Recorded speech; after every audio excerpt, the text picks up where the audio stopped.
Hello friends, my name is Khan and once again welcome back to my YouTube channel cream classes. दोस्तों, आज के इस video में हम डिस्कस करने वाले हैं क्लास 11th की एक बहुत ही प्यारी सी कविता जिसका नाम है फादर टू सन। आज के इस वीडियो में हम इस पोम की डिटेल समरी डिस्कस करेंगे और साथ ही साथ इस पोम से रिलेटेड जो मोस्ट इंपॉर्टेंट क्वेश्चन है वो भी मैं आपको बताने वाला हूँ। तो निश्चित रूप से ये वीडियो आपके लिए काफ़ी हेल्पफुल और काफ़ी इन्फॉर्मेटिव होने वाला है।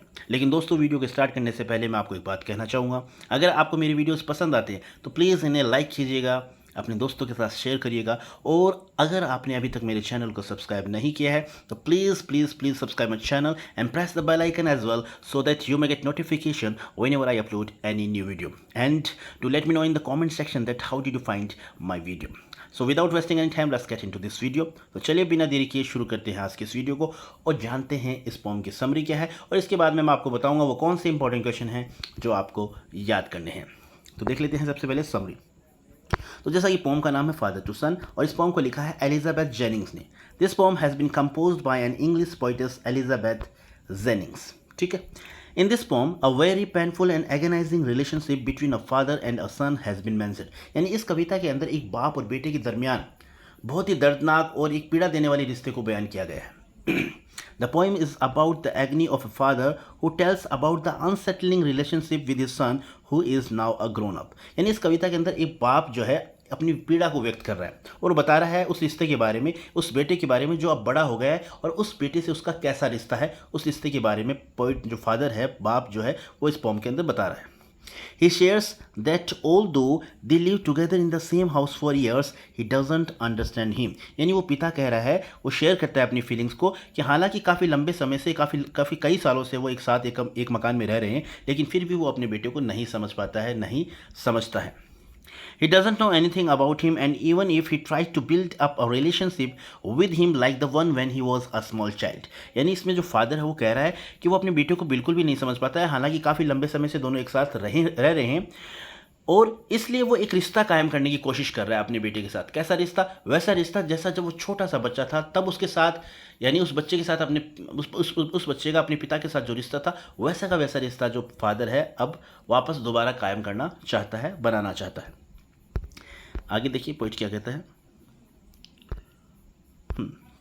ही फर्दर सेज, अब आगे फादर इस पोम में बता रहे हैं, जो पिता है, जो बाप है, आगे इस पोम में कहता है he further says that even if his son looks like him, यानी हालांकि उसका जो बच्चा जो है, उसका बेटा जो है एकदम उसी की तरह दिखता है, yet he doesn't know what he loves, लेकिन फिर भी यानी फिर भी उस पिता को ये नहीं पता कि उसे क्या पसंद है, क्या नापसंद है। यानी वो पिता जो है वो कह रहा है हालांकि मेरा बेटा जो है मेरी तरह दिखता है, लेकिन फिर भी मुझे उसकी पसंद नापसंद के बारे में कोई जानकारी नहीं है।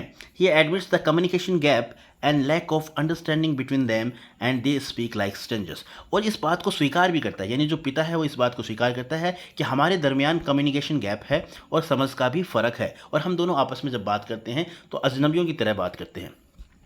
There is no understanding between them, और यानी उनके बीच में कोई अंडरस्टैंडिंग नहीं है, किसी तरह की समझ नहीं है। The father wanted to make his son a copy of himself. अब जो पिता है इस कविता के अंदर, जो बाप है, वो चाहता है कि उसका बेटा एकदम उसी की तरह बने। The son has got his likings and dislikings which the father can't put up with. अब बच्चा है, उसकी भी अपनी पसंद है, नापसंद है, लेकिन जो पिता है वो इस चीज़ को बर्दाश्त नहीं कर पा रहा है। There is a silence between them, तो उनके बीच में एकदम आपस में शांत चुप्पी है, एकदम दोनों किसी से बात नहीं करते हैं। He is ready to forgive his prodigal son. अब इस पोम में बताया गया कि बाप जो है, पिता जो है, वो अपने बेटे को माफ़ करने के लिए तैयार है। प्रोडिगल सन मतलब होता है जो फिजूल खर्च करता हो, यानी फिजूल खर्ची करने वाले अपने बेटे को माफ़ करने के लिए बाप जो है वो तैयार है। He wants to accept him back to the house, यानी वो चाहता है कि उसका बेटा वापस घर लौट आए। He doesn't want his son to live independently away from him, यानी वो पिता नहीं चाहता कि उसका बेटा जो है उससे अलग रहे, उससे घर से दूर कहीं अलग रहे, ये बात वो पिता नहीं चाहता है। By forgiving his son the father wishes to shape a new love for sorrow, और वो चाहता है, पिता चाहता है कि उसे माफ़ करते हुए, अपने बेटे को माफ़ करते हुए वो उसके लिए उसकी इच्छा है। The father wishes to shape a new love for sorrow, यानी एक नया प्यार देना चाहता है अपने बच्चे को वो खूब प्यार देना चाहता है, एक नया प्यार अपने बच्चे को वो देना चाहता है। आगे जो है फादर वो क्या कहता है। द फादर फील्स, अब वो जो पिता है वो महसूस करता है that he and his son must live together under one roof, यानी दोनों को, वो पिता जो है महसूस करता है कि उसे और उसके बेटे को, दोनों को एक साथ रहना चाहिए एक छत के नीचे।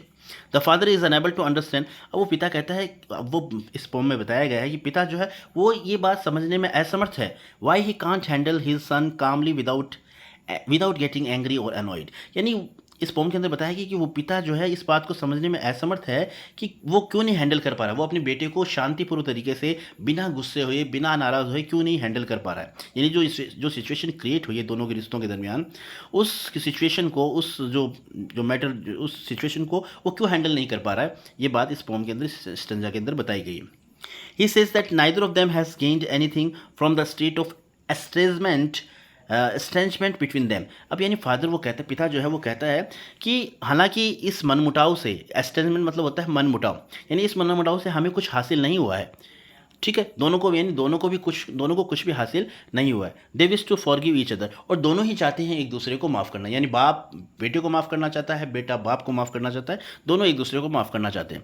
Neither of them has any grudge against each other. दोनों के बीच में, दोनों के दिलों में एक दूसरे के प्रति किसी भी तरह की कोई ईर्ष्या द्वेष भावना नहीं है। The root cause of all the misunderstanding is generation gap.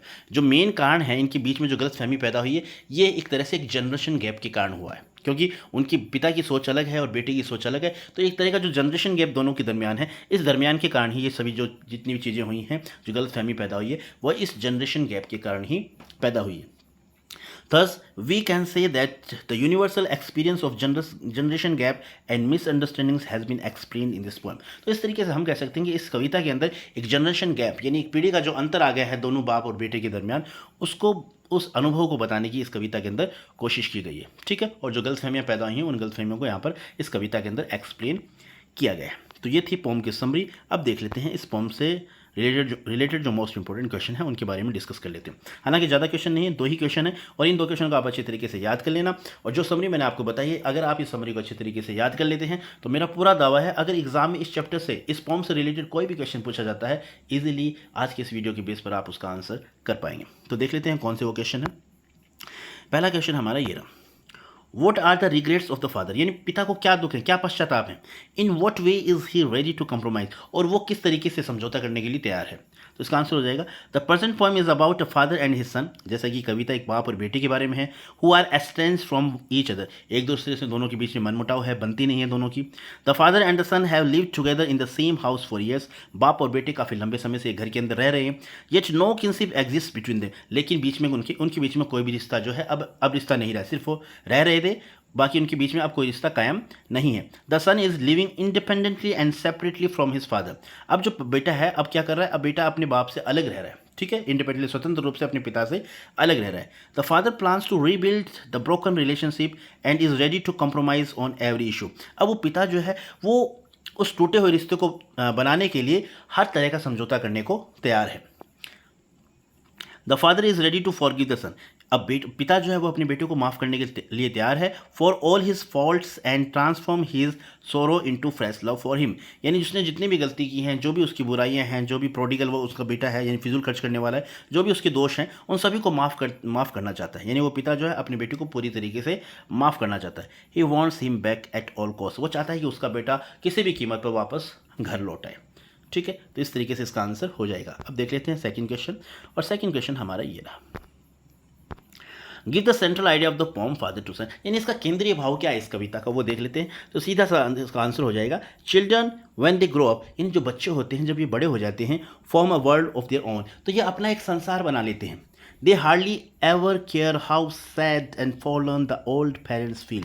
और वो उस चीज़ की बिल्कुल भी परवाह नहीं करते कि उनके जो माता पिता हैं, उनके बूढ़े माता पिता हैं, वो कितने दुखी हैं या कितना अकेलापन महसूस करते हैं, इस बात को बिल्कुल भी महसूस नहीं करता। बड़ा होने पर वो अपना एक अलग संसार बसा लेता है। तो इस तरीके से यही इस पोम का केंद्रीय भाव है। तो ये थे 2 क्वेश्चन जिन्हें आपको याद कर लेना है, और जो समरी मैंने आपको बताई है, अगर आप ये अच्छी तरीके से याद कर लेते हैं तो ईजिली आज के इस वीडियो के बेस पर आप किसी भी आंसर, इस पोम से रिलेटेड अगर कोई भी क्वेश्चन आपसे पूछा जाता है, आप ईजिली उसका आंसर कर पाएंगे। So this is all about the video. I hope you like this video, and if you did, please give it a like and share with your friends and siblings who are especially in 11th class. So once again, thank you so much for watching this video till the very end. See you soon in next video. Till then, take care of yourself. Keep watching, keep learning, keep growing, and keep smiling. And once again, thank you. Have a nice day.